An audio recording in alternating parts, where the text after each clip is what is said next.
السلام علیکم ورحمۃ اللہ۔ شاہد صاحب آپ نے عبد القادر جیلانی کو قبر تک تو پہنچایا، اس سے آگے کی داستان نہیں بیان کی۔ اس سے آگے کی داستان یہ ہے کہ عبید اللہ ابن یونس یہ بغداد کا ایک سرکاری افسر تھا محکموں کا۔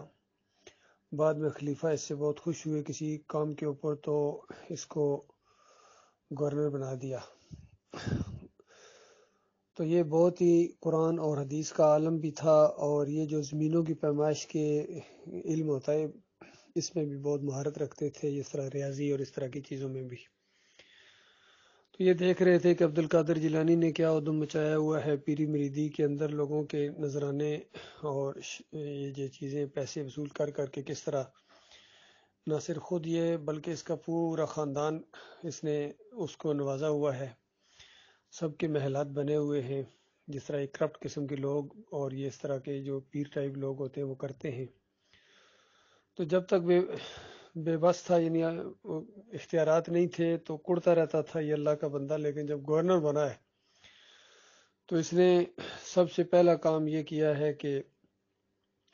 عبد القادر جیلانی کی قبر جو وقف کی زمین، یعنی جو اوقاف کی زمین ہوتی ہے، حکومت کی زمین ہوتی ہے، وہاں اس کے مریدوں نے اس کو دفن کر دیا تھا۔ تو اس نے کہا کہ یہ اوقاف کی زمین ہے، حکومت کی ملکیت ہے، یہاں کسی کا دفن ہونا جائز نہیں ہے۔ تو اس نے یہ کیا کہ عبد القادر جیلانی کی قبر کو کھدوایا، اپنی پولیس بھیجی، اور اس کی ہڈیاں جو وہاں ہڈیاں تھیں اس کو دجلہ میں جا کے پھینکا۔ اور اس سے پہلے اس نے اس سے سارے رشتہ داروں کے جتنے محلات سے سارے بلڈوز کر دیے، یعنی سب کو توڑ پھوڑ کر دیا، اور اعلان کر دیا کہ یہ ساری کمائی حرام کی تھی، اور اس حرام خور نے عوام کو اس طرح لوٹا ہے، تو لہٰذا اس نے اپنا غصہ اس طرح ٹھنڈا کیا۔ تو یہ ہے آج جو قوم اس کو غوث اعظم کہتی ہے اور اس کے نام کی 11ویں دیتے ہیں، اور عقل حیران ہے کہ یہ قوم کو کیا ہو گیا ہے۔ بڑے بڑے اس کے فلاسفر ہیں، بڑے بڑے جرنیل ہیں، بڑے بڑے سیاستدان ہیں، منجے ہوئے سیاستدان، اور اس کے مولوی ہیں، اس کے پیر ہیں، اور سارے کتنے سمجھدار سمجھے جانے والے لوگ، لیکن ان کو یہ سمجھ نہیں آ رہی ہے کہ جب قرضے تمہارے اوپر اتنے زیادہ ہیں، معیشت تمہاری ڈوب رہی ہے، تو پھر بتاؤ یہ داتا دستگیر مشکل کشا جتروا کب کام آئیں گے؟ کسی کا دھیان بھی نہیں ادھر جا رہا، اور نہ کوئی بیان دے رہا ہے، ان میں سے سب خاموش ہے اس انداز سے۔ اور پھر جیسا یہ حالات ذرا ٹھیک ہو جائیں گے، تو جس طرح ساون میں وہ مینڈک نکلتے ہیں ٹریں ٹریں کرتے ہیں، تو پھر جناب ان کے بیانات سننے والے ہوں گے کہ ہاں وہ دیکھا تھا، سوز چگے والے آئے تھے، وہ پیشن گوئی کر کے گئے تھے، انہوں نے یہ کر دیا، وہ بابا کی یہ کرامت ہے، یہ سیون والے نے کچھ کیا ہے، بری امام نے کھوٹی قسمت کو کھڑا کر دیا، جی یہ داتا صاحب ہیں، یہ دیتے ہیں، مٹھیاں بھر بھر کے دیتے ہیں مرنے کے بعد بھی۔ علی کا نعرہ لگایا تھا، مشکل کشا ہیں، اندازہ لگائیے، ہمارے آرمی چیف نے بھی مکہ لہرا کے نعرہ حیدری لگوایا، اور یہ حافظ قرآن ہے، قرآن کے پہلے صفحے کا انکار۔ اسی طرح ہمارے ایکس پرائم منسٹر صاحب اور نیا پاکستان بنانے کا خواب دیکھنے والے، اور حقیقی آزادی یہ دلوائیں گے، اور یہ یا کا نعبد و یا کا نستعین پڑھنے کے بعد جا کے مزار کے سامنے سجدہ ریز ہو جاتے ہیں،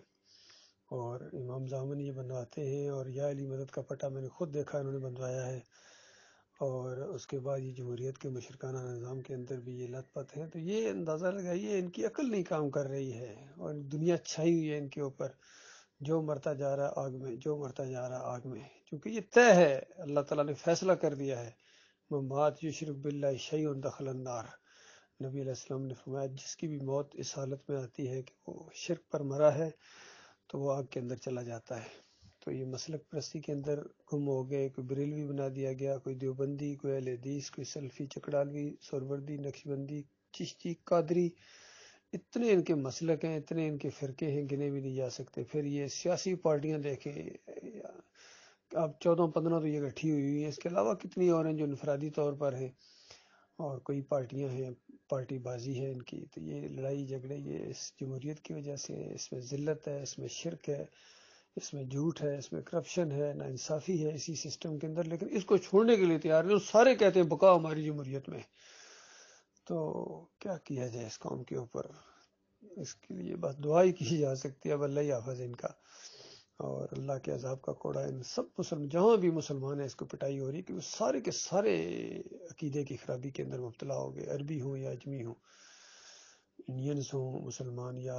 بنگلہ دیش کے ہوں یا فلسطین کے ہوں، سب کے عقیدے کے اندر بربادی ہے۔ اللہ ماشاء اللہ بہت تھوڑے لوگ ہیں جو ایمان خالص کے اوپر ہیں اور بلا رہے ہیں ان کو، توحید کی دعوت دے رہے ہیں، رد شرک کر رہے ہیں، طاغوتوں کی نشاندہی بھی کر رہے ہیں، لیکن یہ اپنے طاغوتوں کی حمایت میں، ان کی محبت میں اتنے دیوانے ہو گئے ہیں کہ اللہ بالکل پیچھے چلا گیا، جیسے جانتے ہی نہیں اللہ کے ساتھ ان کا جیسا کوئی تعلق ہی کوئی نہیں ہے۔ اللہ کی کتاب بالکل پس پش ڈال دی گئی،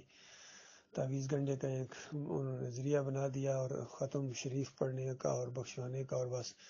دلہن کو جہیز میں دے دو اور اس کے نیچے سے گزار دو، یہ ہے اب قرآن کا استعمال، یا عدالتوں میں قسمیں اس کے اوپر ہاتھ اٹھا کے قسمیں اٹھاؤ، یہ قرآن کا، حالانکہ یہ ضابطہ حیات ہے، یہ پورا ایک زندگی گزارنے کا طریقہ ہے ہمارے مالک اور خالق کی طرف سے۔ اور یہ جو فرقوں کے اندر بٹے ہوئے ہیں ان کی اب کوئی حیثیت نہیں، دینداری ان کے اندر ختم ہے، دکانداری ہے، نماز پڑھانے کے بھی پیسے لیتے ہیں، اذان دینے کے بھی پیسے لیتے ہیں، اور اجرت کا ایک ذریعہ بنا دیا گیا ہے۔ تو جب پیٹ دین کے ساتھ لٹک جائے پھر وہ دینداری باقی نہیں رہتی ہے۔ اللہ تعالیٰ غور و فکر کرنے کی توفیق عطا فرمائے اس قوم کو۔